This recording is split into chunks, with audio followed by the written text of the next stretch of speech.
and kept at the Elmina castle before she was shipped to Sierra Leone for a while, and then finally to the Seychelles, where she died in 1921.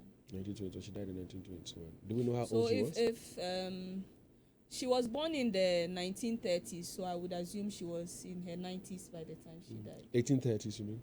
Sorry, 1830s, Yeah, yes. 1830. So she died in 1921. Yes. So that is the story of Yaa Asantewaa, a very brave, courageous, as Asante woman, and many who have read her story are proud of what she attained. But how has her her exploit shaped the movement for gender parity and women empowerment in Ghana? But before you even touch on that, let me throw in this question: What would you say women's role was in the political setup at the time in the Asante Kingdom? In terms of the political setup,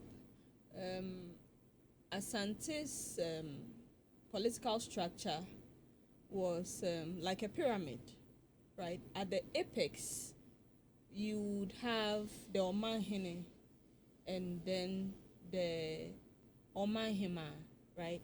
So because Asante was an empire, at the apex was the Asantehene and then the Asantehema.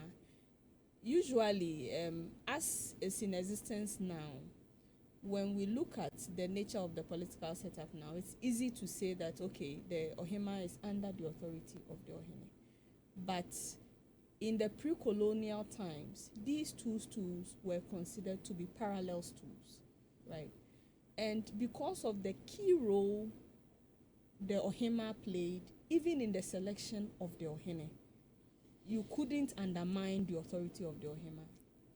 So the Queenmother, together with the what is known as the Mrewetia, or the three wise old women, the three wise old women were the ones who were in charge of preparing the future kings or the possible candidates before even the stool became vacant. And then once it became vacant, the Queenmother consulted them and selected an appropriate candidate.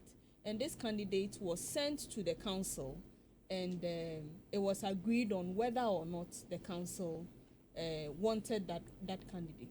So this important role ensured that the relevance of the Queenmother would not be underestimated. And the king always consulted the Queenmother on state issues. So you would not find, even today, we say that, yes, men are the heads of the families, but usually men don't take decisions on their own. They consult their wives, right?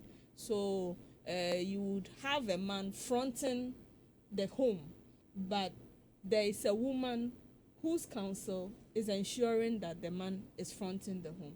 So this in terms of the role of women in the political setup, women were very important. Women's authority was not undermined.